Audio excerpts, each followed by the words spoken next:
Innal hamdalillah nahmaduhu wa nasta'inuhu wa nastaghfiruh wa na'udzu billahi min shururi anfusina wa sayyiati a'malina may yahdihillahu fala mudilla lahu wa may yudlilhu fala hadiyalah wa asyhadu an la ilaha illallah wahdahu la syarika lahu wa asyhadu anna Muhammadan abduhu wa rasuluhu alladzi la nabiyya ba'da. Alhamdulillah, puji sareng syukur urang sabisa dipanjatkeun ka Zat Ilahi Rabbi Allah azza wa jalla. Rehna urang sadaya masih dipaparin jatah yuswa oge kesehatan serta kemampuan pikeun ngalaksanakeun salah sawios kewajiban urang sebagai umat muslim nyaeta thalabul ilmi. Mudah-mudahan dongkapna urang di ieu masjid dicatat sebagai amalan sholihan. Ikhwatu iman rahimakumullah, dina kajian wengi ayeuna insyaallah anu baris ngadukeun materina nyaeta Al Ustad Amin Muhtar. Tila ngaturkeun jazakumullah khairan katsiran ka Al Ustad anu paratos suping dina ieu saat. Ikhwatu iman rahimakumullah, dina wengi ayeuna materi nu baris dugikeun nyaeta perkawis telaah keputusan Dewan Hizbah 2022 anu insyaallah baris dugikeun ku Al Ustad Amin Muhtar. Nu mawi kitu ka Al Ustad waktu sareng tempat di haturan anu saluas-luasna.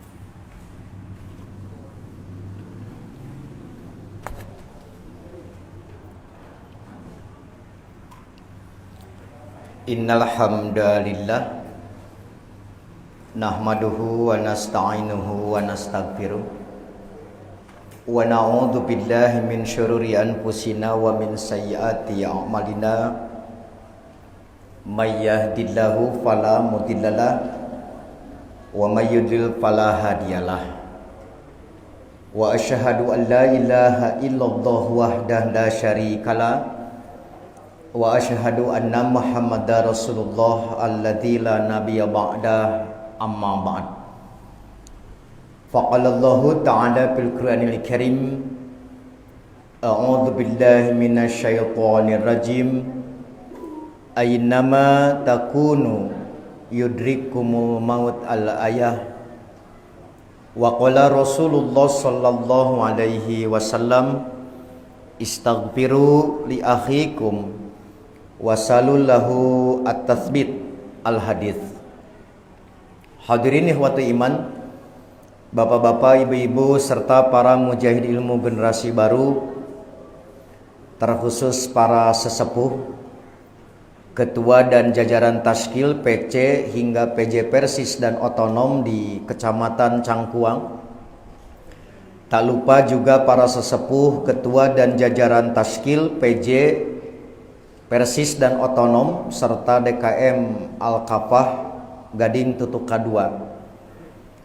Alhamdulillah atas kudrah, iradah serta inayah Allah Subhanahu wa taala kita dapat kembali bersua dalam kajian berkala setelah Allah Subhanahu wa taala memberikan kesempatan kepada kita untuk meningkatkan derajat mulia di hadapan Zat yang Maha Kuasa melalui hari raya Idul Adha yang penuh makna. Baik Bapak Ibu yang bisa hadir secara langsung di masjid ini maupun yang tetap setia mengikuti kajian di tempat masing-masing melalui layanan live streaming di Facebook Ibnu Hajar Media dan Sigabah. Materi kajian seperti yang telah dipublikasikan, kita akan membedah oleh-oleh hasil sidang Dewan Hizbah terbaru di pesantren Persatuan Islam nomor 50 Ciputri Lembang yang diselenggarakan di hari Senin sampai Rabu tanggal 20 sampai 22 Zulqa'dah 1443 Hijriah yang bertepatan dengan tanggal 20 sampai 22 Juni tahun 2022 sebagai bagian dari usaha upaya meratakan pemahaman di kalangan umat sekaligus sebagai pembanding pemikiran sekiranya terdapat ikhtilaf di kalangan para ulama. Nah, pada sidang lengkap Dewan Hizbah itu terdapat 12 masalah yang dibahas. Yang pertama, berkurban dengan hewan ternak yang terjangkit PMK, penyakit mulut dan kuku atau virus lainnya. Yang kedua, syariat dan batasan memuliakan ahlul bait. Yang ketiga, nisab dan haul zakat tijaroh. Yang keempat, mendoakan jenazah di pemakaman. Kemudian yang kelima, kaifiat pengurusan dan menyalati jenazah transgender. Kemudian keenam, membaca sholawat dalam tahmid khutbah. Ketujuh, kaifiat memilih pemimpin dalam Islam. Kedelapan, menimbang manhaj salaf sebagai sumber hukum. Kesembilan, akad ijaroh muntahiyah bitamlik atau IMBT. Kesepuluh, peninjauan ulang status hukum BPJS. Kesebelas, air mani manusia dijadikan bahan obat dan kosmetik. Yang ke-12, ketentuan zakat perhiasan. Nah, untuk membantu pemahaman tentang keputusan 12 masalah ini, Bapak Ibu, telah kami buatkan ikhtisornya, telah kami susun ringkasannya, baik dalam bentuk hard copy yang telah dipegang barangkali oleh Bapak Ibu yang hadir, maupun bentuk soft copy file PDF yang bisa diunduh di Facebook Ibnu Hajar Media. Dan untuk lebih detailnya nanti dapat dibaca pada majalah Risalah edisi bulan Juli yang sekarang. Di situ pembahasan tentang 12 keputusan ini yang lebih detail itu telah ditayangkan. Nah, tentu tidak semua keputusan akan kita urai dalam kajian di bulan ini. Nah, saya ambil satu contoh hasil sidang Dewan Hizbah, yaitu di nomor 4. Judul aslinya panjang Bapak Ibu, yaitu kaifiat upacara penguburan jenazah dan cara mendoakan jenazah di pemakaman. Itu yang akan kita urai dalam kajian di bulan ini.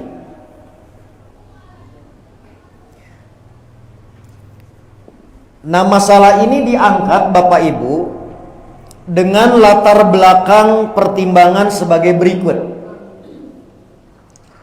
Pertama, setiap muslim yang meninggal wajib diurus jenazahnya sesuai dengan ketentuan syariat. Yang kedua, pengurusan jenazah muslim terdiri dari memandikan, mengkafani, menyalati, mengantarkan, menguburkan, dan mendoakan jenazahnya. Nah, saya yakin Bapak Ibu di Cangkuang landasan dalil tentang masalah ini sudah terlalu akrab. Misalkan Dalam hadis yang populer diriwayatkan oleh Imam Muslim, Nabi memberikan petunjuk, asri'u bil janazah, segerakanlah. Nah, segerakanlah ini mencakup pengurusan dari mulai memandikan sampai menguburkan jenazah. Fa in taku solihatan fa khairun la'allahu, sekiranya jenazah yang bersangkutan adalah seorang yang solih, mungkin yang bersangkutan akan mengatakan tuqaddimunaha alaih, yaitu segeralah mengantarkannya kepada kebaikan yang telah dijanjikan. Jadi si jenazah teh tebetah bu dilami-lami di bumi urang, lantaran hoyong enggal tepung jeung kahadean dirina gitu. Wa in takun ghairu dzalika fasyarrun tadaunaha an riqabikum. Jika jenazah termasuk orang yang tidak solih, kenapa harus segera diurus? Berarti kalian mempercepat, ngecagen beungbeuratan gitu. Jadi kalau mayitnya soleh, disegerakan karena dia ingin segera bertemu dengan amal solehnya. Jika mayitnya tidak solih, berarti ngecagen ke beungberat di lingkungan orang-orang yang solih, yaitu meletakkan keburukan dari pundak-pundak kalian. Nah, di balik kata asri'u bukan hanya memandikan, bukan hanya mengkafani, bukan hanya menyolati, tetapi termasuk seluruh rangkaian pengurusan jenazah. Kemudian misalkan dalil lain berkenaan dengan ketentuan memandikan, igsiluhu gitu. Berkenaan dengan mengkafani, wakafinuhu. Nah, itulah landasan pertimbangan poin 1 dan 2. Ini saya kira tidak ada masalah. Secara umum di lingkungan kita relatif sudah seragam. Tetapi poin yang ketiga, Bapak Ibu, nah ada fakta dalam praktek, yaitu di satu sisi kita menemukan dalil adanya mendoakan setelah dikuburkan, tapi tidak ditemukan adanya dalil khutbah setelah menguburkan. Nah, sementara dalam praktek masih terjadi ketidakseragaman. Karena aya nu langsung istagfiru, aya nu tahmid heula, aya nu pondok, aya nu panjang gitu. Ini kan belum seragam. Nah, sehingga dipandang perlu kejelasan hukum terkait kaifiat penguburan dan bagaimana mendoakan jenazah di pemakaman. Pandang perlu menetapkan keputusan yang berkenaan dengan masalah tersebut. Nah, setelah melalui berbagai diskusi dan pembahasan, Bapak Ibu, akhirnya Dewan Hizbah menetapkan hukum, bahasanya mengistinbat. 1. Mendoakan jenazah setelah penguburan dengan cara bin Affan. Karena Nabi sallallahu alaihi wasallam idza faragha min dafnil mayyit waqafa alaihi, Nabi apabila telah selesai dari menguburkan mayit, beliau berdiri di atasnya, maksudnya di dekat kuburan, lalu bersabda, istaghfiru li akhikum mintakanlah ampunan untuk saudara kalian. Wasalu lahu bitathbiti, mintakan, mohonkan keteguhan untuk yang bersangkutan. Fa innahu al-an yus'alu, karena sesungguhnya sekarang ia sedang ditanya. Di sini pakai redaksinya bitathbit gitu. Nah, dalam riwayat lain, misalkan dalam riwayat Imam Al-Hakim, yang tadi riwayat Imam Abu Daud, yang kami kutip dalam kitab Al-Mustadrak ala Sahihain karya Imam Al-Hakim, di jilid pertama halaman 370 nomor hadis 1376, tidak menggunakan bitasbit tapi langsung wasalu lahu tasbit tanpa bi. Jadi ada dua redaksinya. Bisa dengan istaghfiru li akhikum wasalu lahu bitasbit, bisa juga langsung tanpa huruf ba at-tasbit. Itu diantara variasi redaksi riwayatnya. Dari catatan ini Bapak Ibu, apa arti at-tasbit? Karena kalau istaghfiru saya kira sudah umum kan, memohonkan ampunan. Maka para ulama memberikan dua pengertian wasalulahu at-tasbit itu.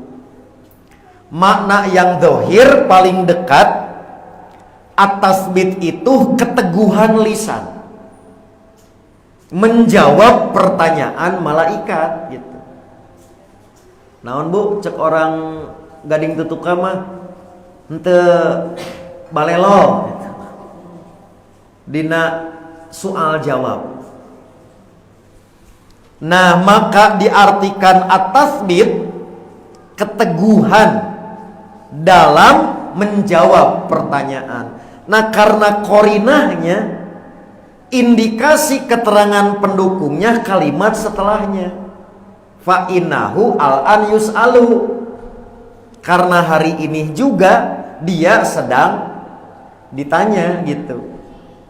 Nah, karena kata-katanya sekarang dia sedang ditanya, maka at-tasbit secara zahir artinya kita mohon kepada Allah agar saudara kita diberikan keteguhan lisan untuk menjawab pertanyaan malaikat.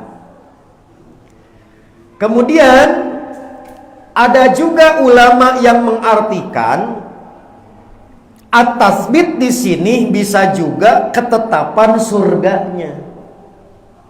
Jadi dimohonkan ampunan dan mudah-mudahan mayit jenazah yang bersangkutan ditetapkan ahli surga gitu. Maka pada dasarnya dua-duanya bisa dipakai pemaknaan ini, walaupun tadi keteguhan lisan dalam menjawab itu yang lebih mendekati gitu. Itu yang disebut dengan makna zahir. Dengan dilalah petunjuknya kalimat fa innahu al-an yus'alu. Nah, dari hadis ini Bapak Ibu ada beberapa catatan penting yang menjadi pertimbangan Dewan Hizbah. Pertama ya, pada hadis itu terdapat petunjuk bahwa setelah menguburkan kita mendoakan berarti dua hal. Yang pertama istighfar, memohonkan ampunan untuk orang yang wafat. Yang kedua memohonkan at-tasbit gitu. Nah, yang jadi pertanyaan kumaha doana gitu. Apakah doana teh karena tadi istighfiru, istighfar gitu, atau Allahumma gfir, sementara wasalu tasbit sabit gitu kan. Nah, pada dasarnya Bapak Ibu doanya mutlak, karena pada hadis itu Nabi tidak menetapkan lafal doa. Saya ulangi ya, doanya mutlak Karena pada hadis itu Nabi tidak menetapkan dengan lafal tertentu. Inilah yang disebut dengan mutlak. Berarti lafalnya boleh apa saja. Yang penting di situ mengandung makna istighfar, makna permohonan ampun, dan permintaan at-tasbih. Misalkan ku bahasa Indonesia gitulah, atau ku bahasa Gading Tutuka.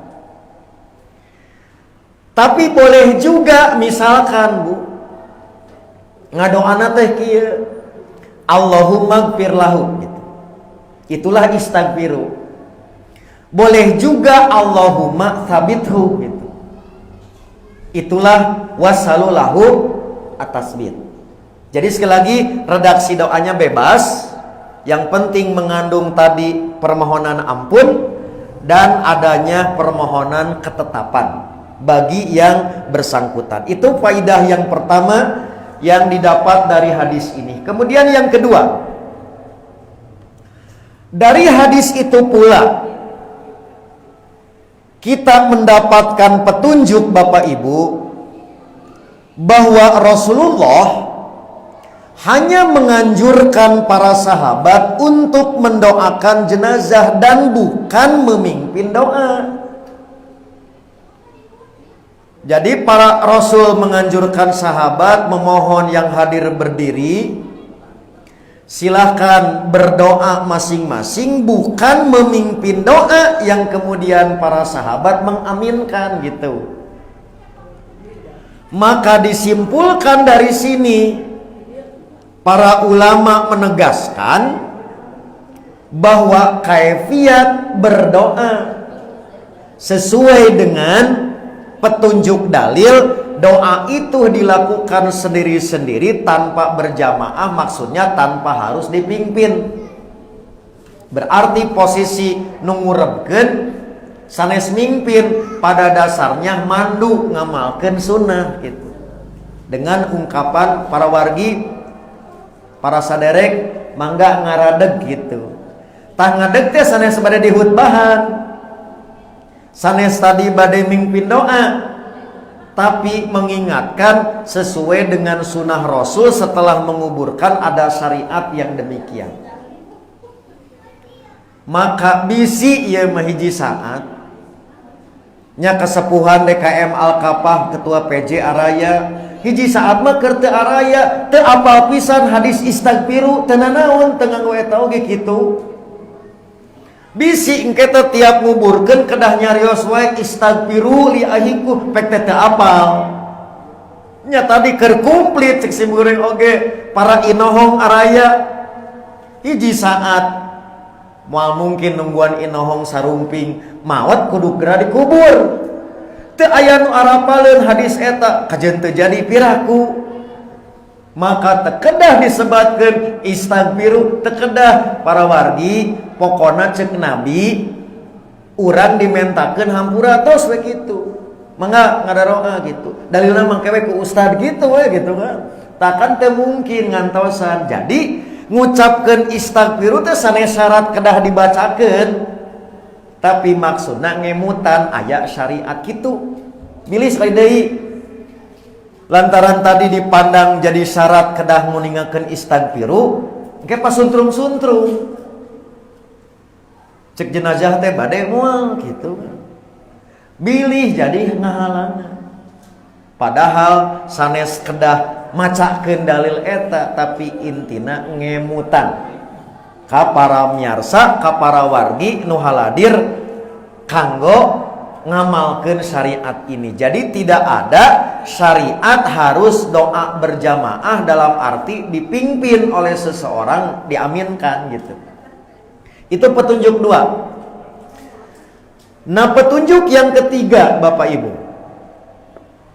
tampak jelas dari hadis ini dalam keragaman tadi redaksi bahwa Nabi hanya menganjurkan para sahabat untuk mendoakan jenazah tanpa diawali dengan tahmid, sebagaimana yang biasa beliau lakukan ketika khutbah gitu.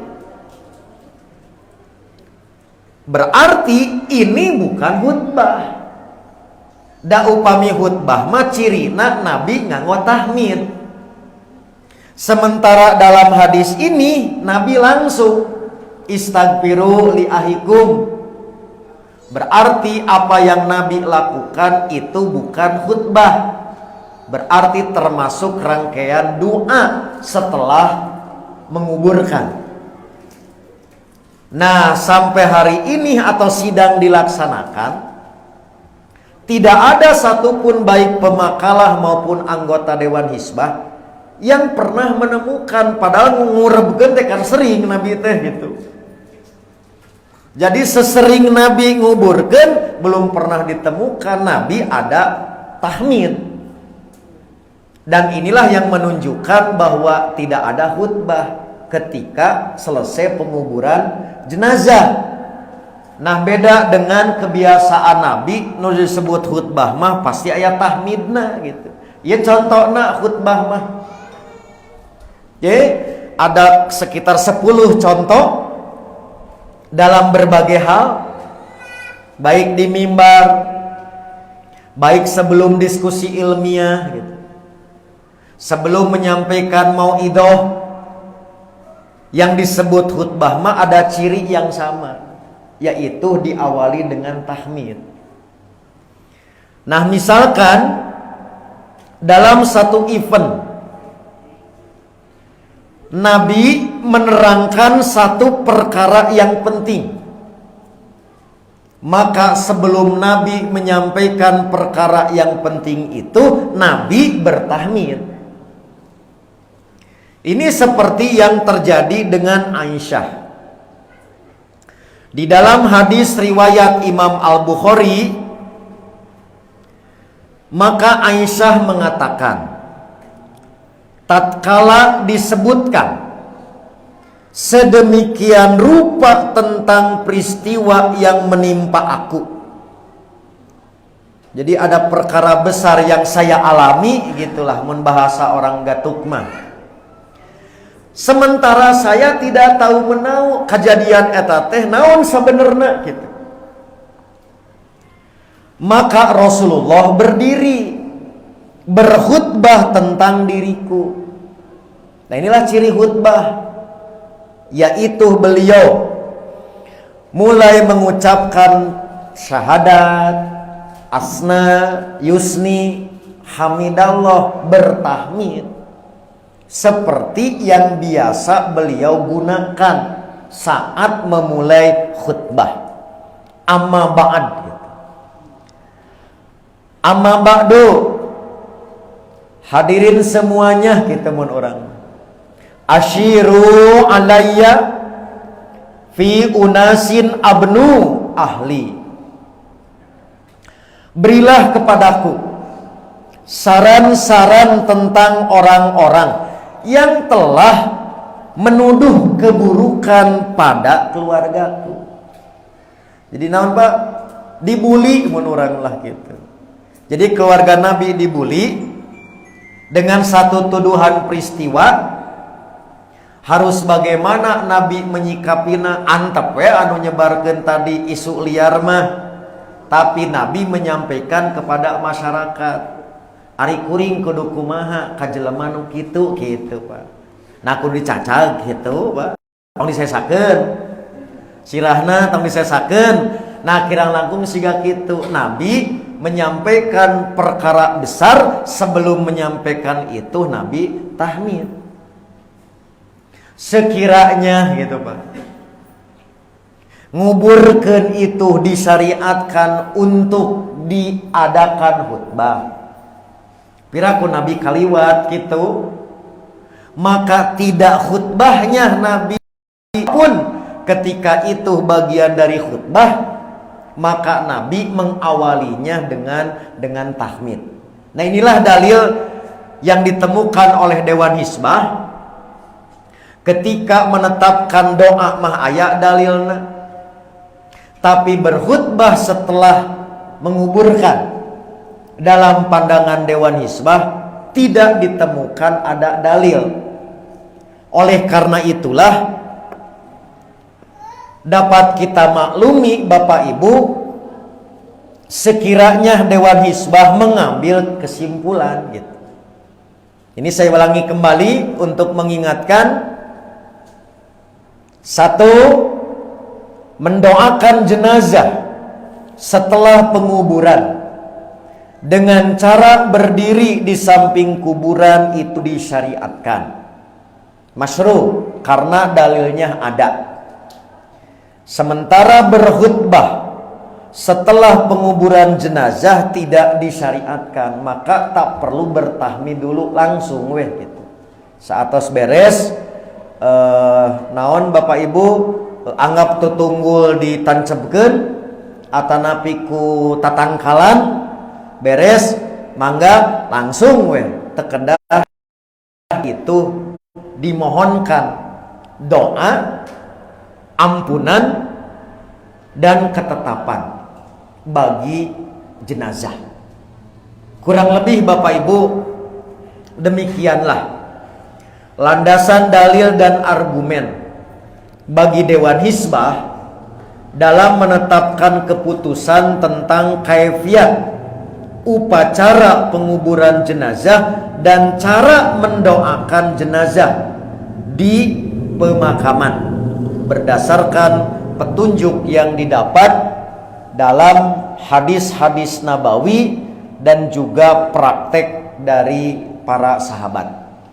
Insya Allah tema-tema yang lain Bapak Ibu, kalau ada yang kurang paham karena sudah dibagikan makalah, apalagi cuman seberapa halaman? Wah cuman 3, ke orang cangkuang mah 3 mah bari peureuh ditambul. Bari ngiceup ke bapak mah coel sambal gitunya Pak. Iya, jadi tapi kalau Ustaz tetap peryogi detil, maka insya Allah tersisa 8 deui atau 10 deui gitu. Margi nu PMK mah tos lewat. Nah, jadi ada ready stock kurikulum kajian 10 bulanan. Insya Allah sampai 2023 gitu. Itulah Bapak Ibu yang perlu disampaikan sekali lagi untuk tema sidang Dewan Hizbah tentang kaifiat upacara penguburan jenazah dan cara mendoakan jenazah di pemakaman. Nah, akhirnya karena waktu jua yang memisahkan kita Bapak Ibu, saya mohon pamit. Nah, tetapi tadi MC tos ngaharewas bahwa kajian ini tak akan dibubarkan kalau pertanyaan belum mencapai 1500, karena nanti MC yang akan menjawab. Demikian aqulu qouli hadza wa astaghfirullah li wa lakum. Ditampung heula ku MC sim kuring amit mundur heula, ke langsung dijawab ke MC gitu. Sok tampung yang kejaman heula.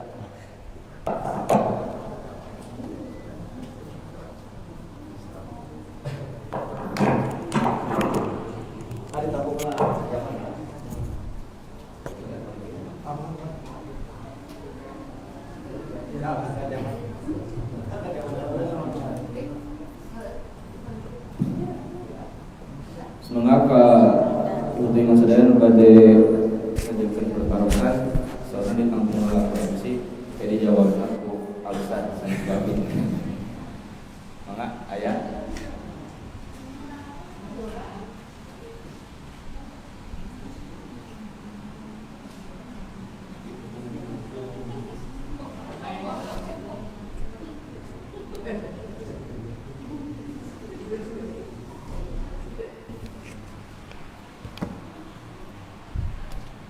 kemarin harus Bapak Ibu para pemuda cekap boleh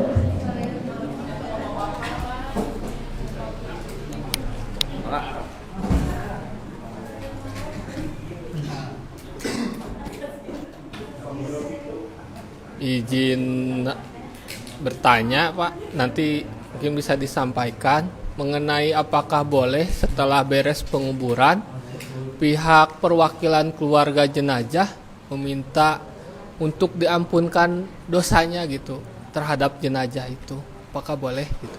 Itu saja. Apakah boleh setelah penguburan jenazah perwakilan keluarga meminta ampunan ampunan yang hadir.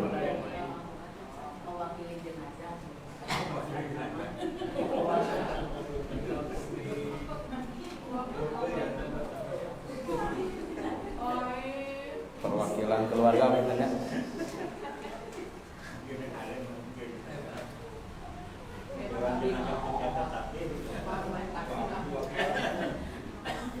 Mangga aya deui ibu-ibu, bapak-bapak.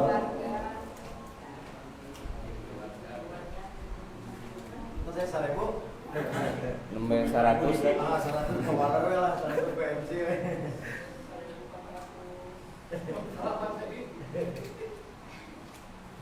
Atau cekap mau hiji? Balin orang gading. Ibu badai ibu?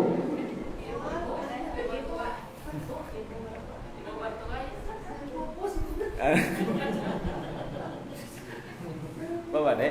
Badai. Bapak badai. Tadi naon pertanyaan kayak gitu tapi kayak gitu. Apakah boleh setelah penguburan jenazah pihak perwakilan keluarga untuk meminta ampunan kepada tamu yang hadir? Itu tanya, terus tanya.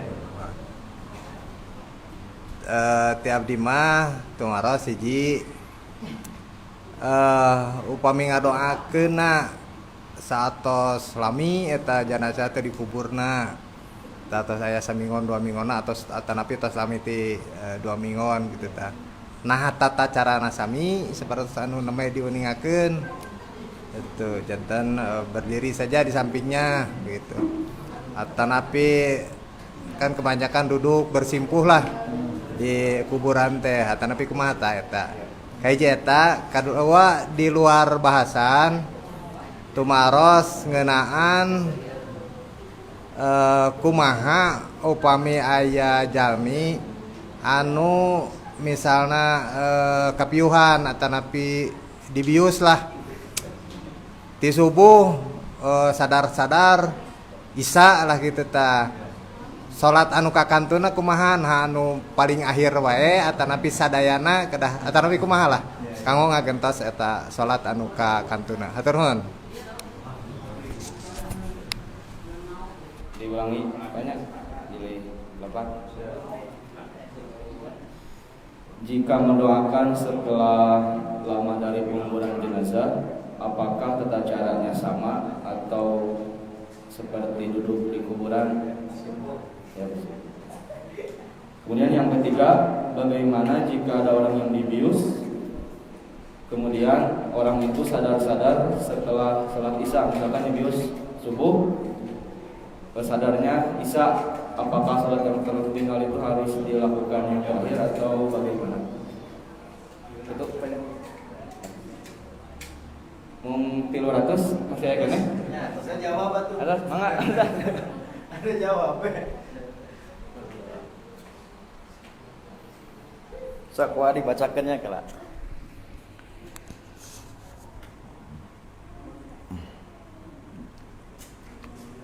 Sudah kurang bari setet kala. Ya sok hiji. Apakah boleh setelah penguburan jenazah dari perwakilan keluarga untuk meminta ampunan kepada yang hadir di pemakaman? Maksudnya kumanya atas beres. Pihak keluarga nyungkeun ampunan ka anu lengkap di jenazah. Itu mengadoakeun. Kapan atos tadi Hanes? Coba ulangi. Apakah boleh setelah penguburan jenazah pihak perwakilan keluarga untuk meminta ampunan kepada tamu yang hadir di pemakaman? Ya, lihat Bapak Ibu. Jadi pada dasarnya apa yang anggap saja diwakili oleh orang yang mendapat tugas mimpin di kuburan caritana teh beres istagfiru. Apakah setelah itu mau di kuburan mau dimanapun pihak keluarga boleh tidak nyungke di hampuranya? Boleh, selama tidak menjadi ketentuan harus seperti itu. Contoh kieu, ada misalkan ku Pak Opik dipangmentakeun hampura can ku keluarga mah teu afdol. Nah, selama tidak ada keyakinan itu. Kan sering orang ibu begitu pendak misalkan orang jeung nu sanes nyungun hapunten nya pun bapak gitu. Bilih pun bapak seueur dosa tasiga kitu kan pada dasarnya teu aya masalah. Selama sekali lagi tidak dianggap bahwa permintaan keluarga itu menjadi syarat turunnya pengampunan. Dasarnya boleh. Mau di situ mau dimanapun itu pada dasarnya adalah boleh. Sekali lagi ulah aya keyakinan yen eta teh menjadi keharusan keluarga untuk meminta gitu. Itu beberapa kejadian nanti di zaman Nabi, zaman sahabat juga ada. Saat beres di kuburan balubar, salah seorang keluarga menyampaikan kepada Nabi, kepada sahabat yang lain, Rasul doakannya Bapak Abdi gitu. Ada, nah itulah contoh. Selama tidak berkeyakinan sebagai syarat keharusan atau keutamaan. Gitu, Pak. Ibu ya? Siap? Ya. Tadi mau ku Pak Opik cenah asa teu afdol gitu ya teh enggak boleh gitu mah gitu. Badai nyungkeun mah enggak teu sabi awas gitu. Itu pertanyaan 100? Ya. Jika mendoakan setelah Oke. kuburan jenazah, apakah ada caranya sama atau duduk? Ya, jadi kalau melihat hadis yang tadi riwayat Abu Daud dan Imam Al-Hakim, kan redaksinya jelas gitu, ba'da dafni, hari itu. Jadi selesai penguburan, Nabi meminta para sahabat yang hadir berdiri. Nah, berdiri ini bukan syarat sah berdoa, tetapi bagian dari adab. Nah, karena kejadiannya ba'da dafni berarti selesai. Sejauh pengetahuan kami belum ditemukan kembali ada anjuran harus kaifiatnya sama. Bahkan ditemukan dalil lain Nabi duduk. Satu, ketika Nabi berziarah terhadap putrinya Ummu Kulsum, Nabi menangis kan. Kemudian ketika ziarah untuk putranya Ibrahim, kemudian juga Nabi ketika berziarah mendoakan ibunya yang memohonkan ampun, kemudian turun surat yang melarang jangan memohonkan ampun. Nah, posisi semua itu Nabi tidak berdiri. Nah, itulah dalil bahwa setelah selesai dari penguburan hari-hari berikutnya, maka tidak ada ketentuan berdoanya sambil berdiri. Yang ada sesuai situasi dan kondisi, bahkan duduk pun atau tadi bersimpuh pada dasarnya ada prakteknya gitu. Begitu Pak Pik? Ya.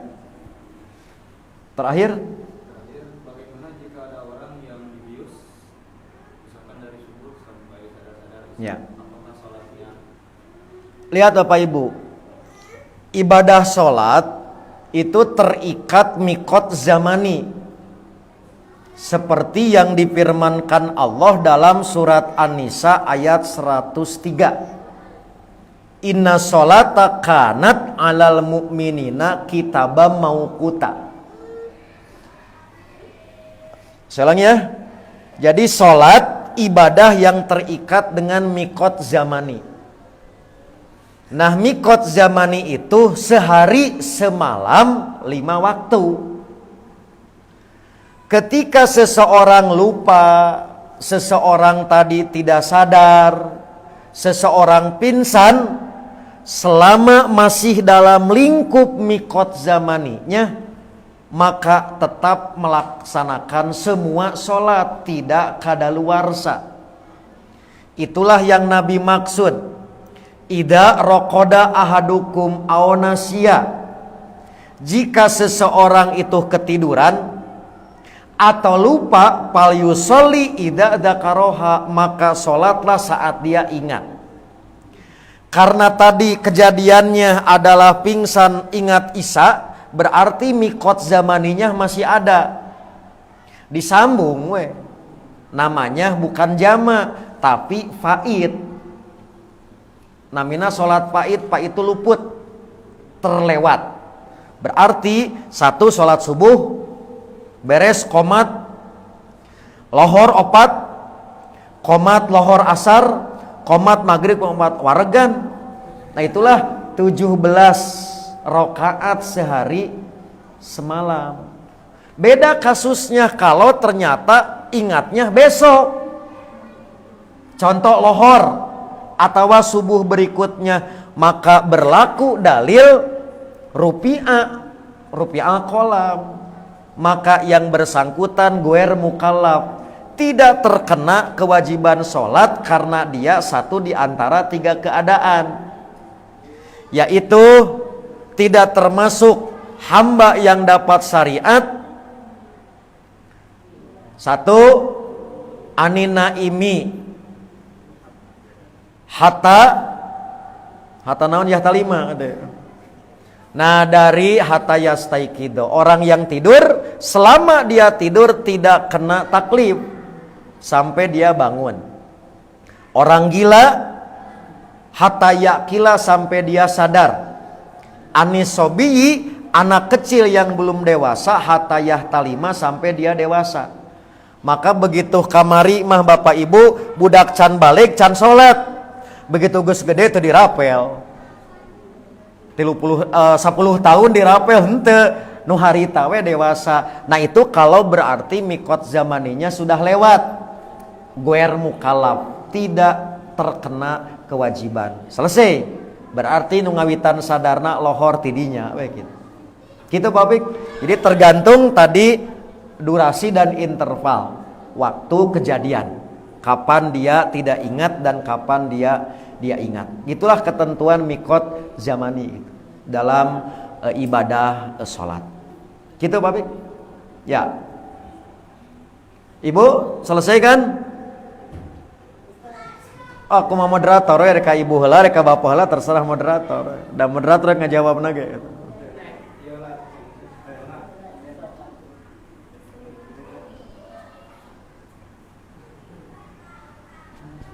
Oh gitu ya. Saya izin bertanya sebelumnya, maaf keluar dari tema. Keluar ting tiris. Di dalam itu ada khotiah kesalahan dan zanbun dosa. Nah, apa perbedaannya? Ya. Sementara Allah seringkali Allah mengampuni khotiah, tapi Allah juga mengampuni dosa. Nah, apa beda antara keduanya? Ya. Pokoknya mah detil nama tingali di Facebook Ibnu Hajarnya gitu. Pembahasan danbun, pembahasan khotiun, pembahasan khotiah gitu. Pada dasarnya semua bahasa yang dipergunakan menunjukkan adanya satu pelanggaran terhadap ketentuan syariat. Jadi mau danbun, mau khotoun, mau nisyanun, mau istikrohun, semuanya sama. Yang membedakan satu adalah bentuk. Contoh, khotiah ketika Quran menyebut pakai bahasa khotiah relatif umumnya perbuatan yang tidak disengaja. Kita menyebutnya kekeliruan gitu. Dan galibnya dilakukan karena perbuatan itu sengaja. Dua-duanya salah, tapi bentuk dan konsekuensinya yang berbeda. Maka khotiun tidak termasuk kepada fahsya, tapi danbun dalam bentuk tertentu bisa menyebabkan sampai tingkat fahsya, bahkan sampai tingkat kabair, dosa besar. Khotiun mah moal ayah, khotiun kabirun daya gitu. Itu apa galibnya? Khotiun galibnya dilakukan tidak sengaja, dan bun galibnya dilakukan secara sengaja. Kecuali nanti ada qarina, ada dalil lain yang menunjukkan khotiun juga terkadang bisa dipakai untuk perbuatan pelanggaran secara sengaja. 2, dilihat dari bentuk dan akibat hukum. Nah, saya ambil contoh kejadiannya misalkan dalam urusan ijtihad. Idza hakamal hakimu fa asoba falahu ajroni. Fa in akhta'a, nah bahasa itu. Jika dia salah, falahu ajrun wahid, maka bagi yang bersangkutan dia akan mendapatkan 1 pahala. Maka hakim melakukan itu bukan sengaja mau salah gitu. Nah, itulah diantara dalil umumnya dilakukan tanpa kesengajaan. Dosa misalkan dalam surat Ali Imran, ketika berkenaan dengan bentuknya langsung disebut satu jenis perbuatannya, faida fa'alu fahisyatan aw zalamu khotoan, nggak pernah disebutkan bentuknya, tapi danbun ada bagian-bagian sehingga ada kategori sogir, sogoir dan kabair. Gitu sementara mah, nanti detail mah tongton weh di pembahasan mufradat di Facebook Ibnu Hajar. Begitu ya? Ya. Terakhir asli 1.500 kan? Ibu siap? Oh, silakan. Ya Ustaz, Ya. terima kasih. Kembali ke paran Ustaz yang tadi, Ustaz menyatakan bahwa sholat itu terikat oleh mikat Mikot. zaman ya Ustaz. Mikot zamani ya. Apakah hal ini juga berlaku kepada sholat goib Ustaz? Apakah terikat untuk kepada mikat zamaninya seperti Sholat itu? gaib. Ya. Ya. Sholat gaib berarti kan sholat jenazah kan? Ya. Jadi sholat jenazah tidak terikat dengan mikot zamani. Karena sholat jenazah disyariatkan ada sabab kematian. Yang berlaku hanya larangan justru. Saya ulangi, yang berlaku nanti hanya larangan, yaitu 3 waktu yang tidak boleh mensolatkan dan menguburkan jenazah. Di luar yang 3 waktu berarti bebas. Contoh Pak, ya orang Gading ngalaman nemaut jam 2 peting. Ketika tidak ada kendala dikuburkan, tak usah nunggu siang. Memungkinkan hari tawe dikuburkan. Can ngalaman kan mandi mayit jam 2? Kudu ngalaman tong nyebutkan jago gitu. Nah, itulah dalil bahwa sekali lagi sholat jenazah tidak terikat mikot zamani. Yang ada adalah larangan di 3 waktu. 1, ketika syuruk, terbit matahari, pas terbit mataharinya. Nah, biasanya beberapa menit waktu syuruk itu setelah waktu subuh gitu. Nanti di kalender ada syuruk gitu. Itu tuh isyraq. Dilarang, tunggu dulu gitu. Jadi boleh sebelum atau setelah. Yang kedua pas jawal di tengah lohor. Dilarang. Nanti 5 menit lah gitu, 5 menit sebelum waktu duhur itu waktu terlarang. Yang terakhir waktu gurub. Nah, di luar ini sholat jenazah itu boleh. Begitu juga sholat gaib. Karena sholat gaib bukan syariat tersendiri, berhubungan dengan jenazah, terutama bagi jenazah yang dimungkinkan belum ada yang menyolati, di mana yang bersangkutan wafat. Maka itulah yang Nabi umumkan pada sahabat saat peristiwa An-Najasyi, dia wafat. Perkiraan waktu itu jam 8 gitu. Kabar itu diumumkan. Kabarnya semalam, tapi mulai disyariatkan ada sholat gaib, diperkirakan waktu itu waktu pagi. Maka itulah dalil bahwa sholat jenazah baik yang hadir maupun yang gaib tidak ada mikot zamaninya, yang ada justru waktu yang terlarang, baik menyolati maupun menguburkan. Begitu teh.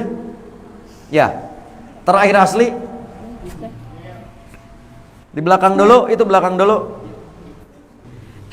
Anda mau nanya, Ya. kan yang mau dianterin, lihat itu mereka ngomong la ilaha illallah ketika mengantarkan jenazah pakai apa itu namanya keranda. Keranda. Apakah itu dibolehkan atau tidak? Oke. Syariat zikir membawa jenazah itu hanya ada pada saat menyimpan ke lahat. Selangi Bapak Ibu,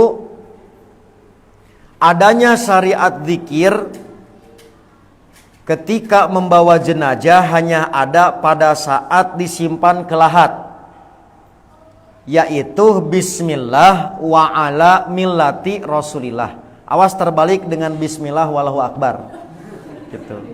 Mencit kan? Jadi hanya itu yang ada syariat neng. Oke? Nah, di luar dari zikir itu Bapak Ibu, kata Nabi, sejak dari rumah sampai perjalanan ucapkanlah yang baik-baik. Karena fa innal malaikata tu aminu matakulun, malaikat akan mengaminkan apa yang diucapkan. Maka sekiranya tak bisa ngomong baik, diam pada saat mengiringi. Contoh, angkut kababaturan teh berat kieu si ieu mah gitu, diaminkan saya ke malaikat gitu. Nah itu contoh. Jadi tidak ada zikir apapun, kalau mau mengucapkan, ucapkanlah yang baik-baik, karena ucapan itu jadi doa akan diaminkan oleh malaikat. Sekiranya tidak bisa, lebih baik diam saat mengantar jenazah. Kecuali nanti pas bagian menurunkan, orang yang menerima di bawah mengucapkan zikir yang disyariatkan, bismillah wa ala millati rasulillah. Begitu neng. Ya, terakhir asli nu di luar. Ustad, Sebentar ngajawab. de tumaro Ustad, Ya.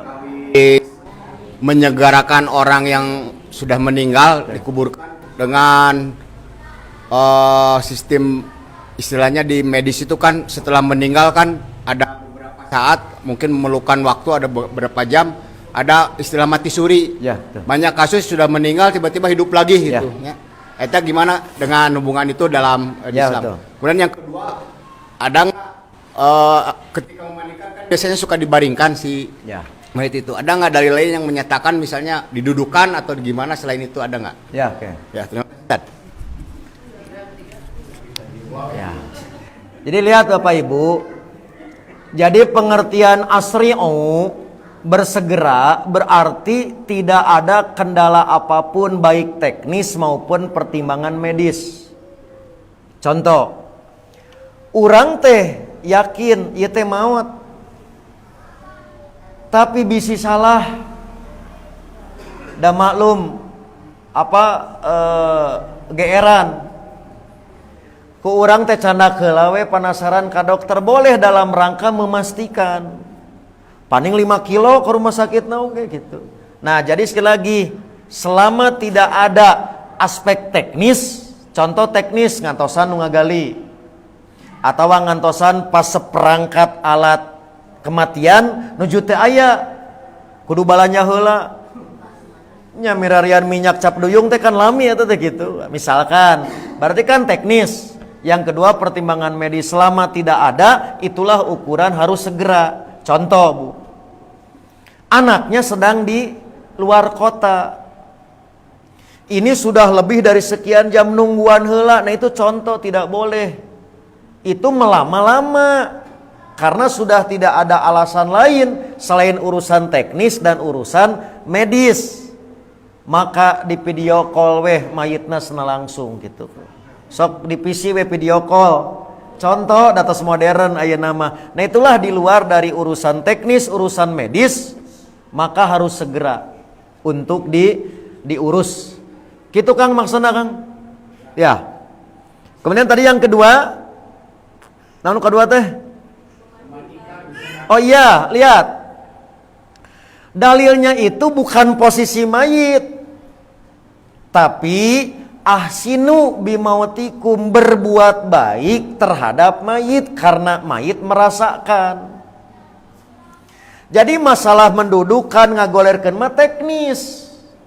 Tapi yang tidak boleh justru bertindak kasar pada mayit. Contoh, karena tidak mungkin kalau kita teh dibalikeun bisa bersih, maka dibalikeun pada dasarnya bukan syariat harus dibalikeun dalam rangka bersih sareng henteu.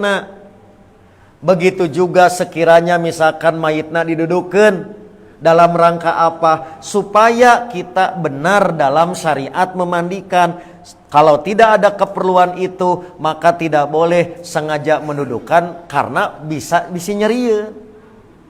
Jadi mayit itu masih merasa, kenapa jangan ngomong sembarangan?